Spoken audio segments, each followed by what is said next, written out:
Não, eu queria fazer uma pergunta aqui, porque assim, ó, as empresas que o Barsi falou, né, a não ser que eu tenha perdido alguma aí, elas são empresas mais tradicionais aí, né? Elas estão aí há um bom tempo já, né? Sim. E é muito comum que essas empresas meio que... Eu vou chamar assim, mas vai parecer pejorativo. Empresas de internet, que elas surgem assim, pá, todo mundo fala pra caramba, todo mundo se anima, todo mundo compra. O bagulho explode, volta e né, morre todo mundo na praia. Tem muita gente que compra assim, né? Porra, tem podcaster comprando assim. Podcast. Sério? Podcaster famosos. Tipo o Lucão. Aí, eu queria saber, Bar, se você não curte, cara, essas empresas... Eu vou dar uns nomes aqui, mas só pra generalizar. Sei lá, Banco Inter, pô, sei lá, Melios, que mais? Fala uma dessas... Magalu. TC. Porra, Magalu, você tá me ofendendo agora. Desculpa, Barça, eu vou embora. O Lucão tá chamando de cara. Ô, Lucão. Desculpa, senhor Barça. Isso. Senhor Luiz Barça. Ô, Barça, o que você acha de empresas de alto crescimento, Que não na geram garagem. caixa, mas que estão crescendo? Obrigado, assim, primo. Dessas empresas um envelopar pouco minha mais pergunta. populares hoje, assim. Você tem alguma por exemplo, recomendação? Empresas do Por hype. Por exemplo, Magalu, não sei. Não, veja Uma bem, empresa como eu não tenho Banco nada, Inter, assim. Deixa eu deixar claríssimo aqui. Eu não Tudo tenho bem. nada contra a Magalu, não tenho nada contra a dona Luísa Trajano, absolutamente. Eu apenas, então, somente retrato um passado, retrato um histórico, não é isso? Nós temos mais de 40 empresas do setor de varejo de eletrodomésticos e linha branca que foram quebrando, está entendendo?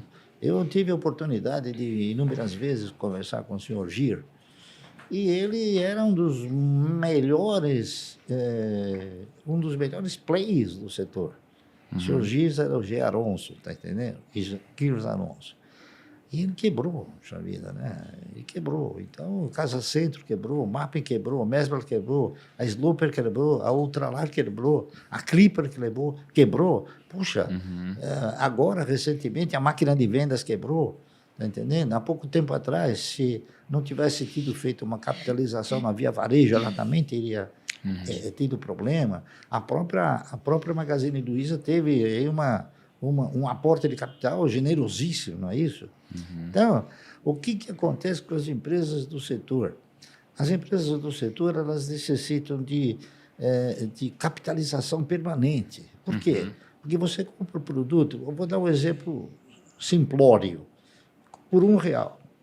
Aí você vende esse produto por R$10 em 10 vezes, não é isso? A inflação do país sempre foi uma inflação nunca retratada pelas autoridades. As autoridades, elas acham que, e por interesse próprio, evidentemente, que a inflação é 3%, 4%, 5%, 8%, né? Hoje a nossa inflação é muito maior. Então, o que acontece? Você compra um produto por R$1 e vende ele em 10 parcelas, ganhando 100%, por 2. Só que quando chega no meio do caminho, a inflação foi tão violenta que aquele produto que você comprou por R$1 e vendeu por 2, você vai ter que pagar R$2,50 nele. Então, você vai ter que ter o quê? Você vai ter que ter um novo aporte de capital. Sistemático. Isso é uma coisa sistemática. Tá entendendo? Eu lembro que, acho que nesses 4 anos atrás, a gente falou um pouco sobre isso. E acho que você também tinha citado sobre as aéreas no Brasil, não é? Que também é um segmento que você não curte muito. Não é que eu não curto, é que o cidadão que administra uma empresa aérea, ele não tem a liberdade de administrar como se deve. Por quê? Porque a ANAC chega para ele e fala, você tem que fazer isso, tem que fazer aquilo. Então, ele não está administrando direito. O preço do combustível ele não tem acesso, ele não controla. Ele faz tudo que é possível no limite dele. No limite dele, tá certo? Sim, então, nem tudo ele consegue. Então, você pega também o histórico das empresas de aviação. Então, você começa pela... que até o português chamava Panuiri, né? Para não ir, que é a Parner do Brasil. A Parner, depois a Varig, depois a Real Transportes. A Real Transportes Aéreo, Cruzeiro do Sul, Avianca. enfim.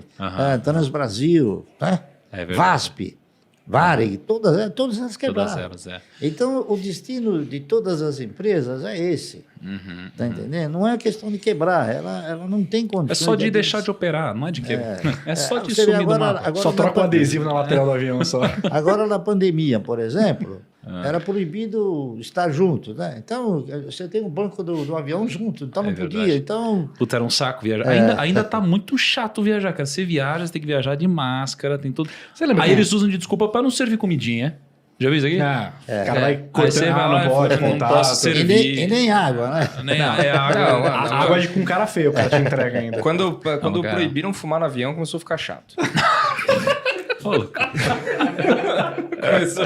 Não fazia mais sentido voar. Não fazia mais, não invisto mais. não, cara, eu fui voar recentemente e aí, cara, eu vou de 3 horas. Aí a moça veio e me ofereceu lá, você quer o salgado ou o doce? Aí eu olhei assim, cara, o salgado era desse tamanho, uma bolachinha desse tamanho, Marcos. Aí eu falei, eu queria os dois. Aí ela me olhou com uma cara, bicho, ela me deu assim olhando pro outro lado, sabe?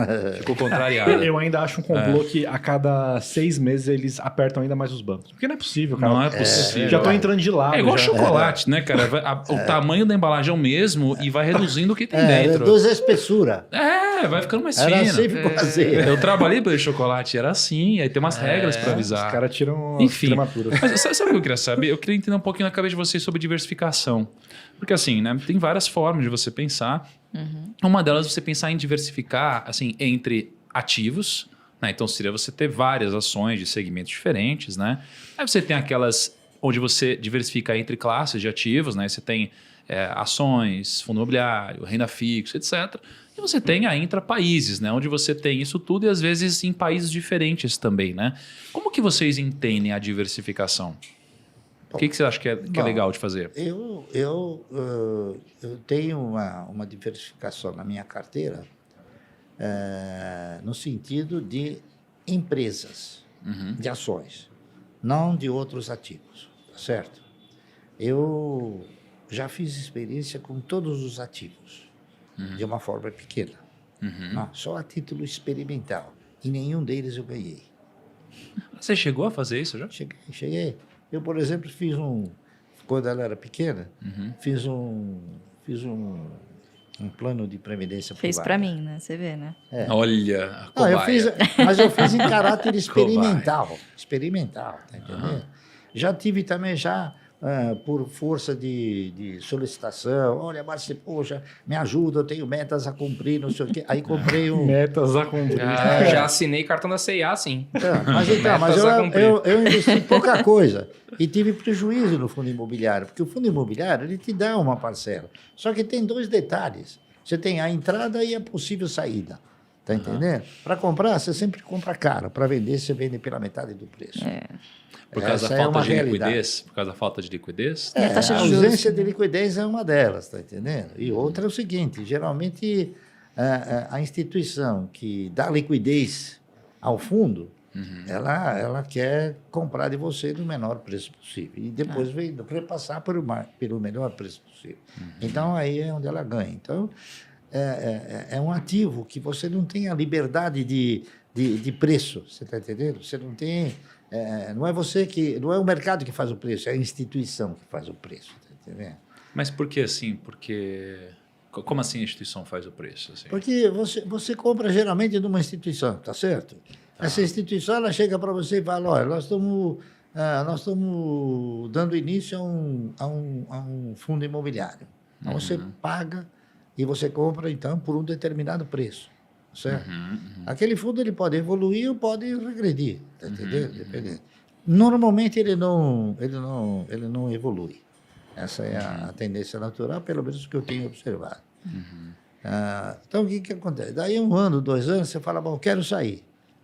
Ele fala, tá bom, ele vai comprar a tua cota pela metade do preço ou por 30%, 40% menos. Então, Geralmente, para um fundo crescer, precisa capitalizar, né? Aquilo que você ganhou ao longo do tempo, você perde de uma tamancada só.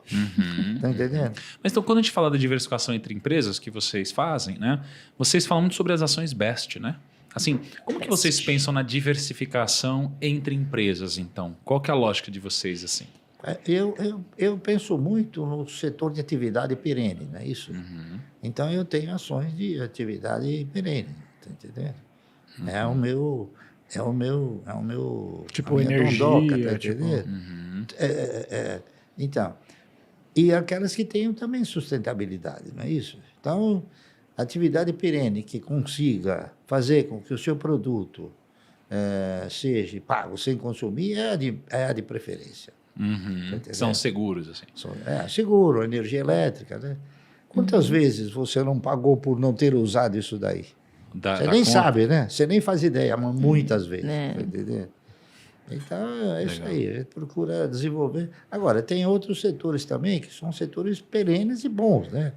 Nenhum país vive sem um setor comercial, de bancos comerciais. É muito difícil. Pode ter quebra geral, como teve aqui no país, da década de 70 até 90 e alguma coisa, né? Onde nós tínhamos aí 400, 500 bancos, todos eles foram caindo, quebrando, então sendo incorporados, tá certo? A realidade é essa. Agora, sobraram alguns bons, né? Então sobrou o Bradesco, sobrou o Itaú, sobrou o Santander, não sobrou porque ele é um intruso, né? Ele veio depois de tudo isso, tá certo?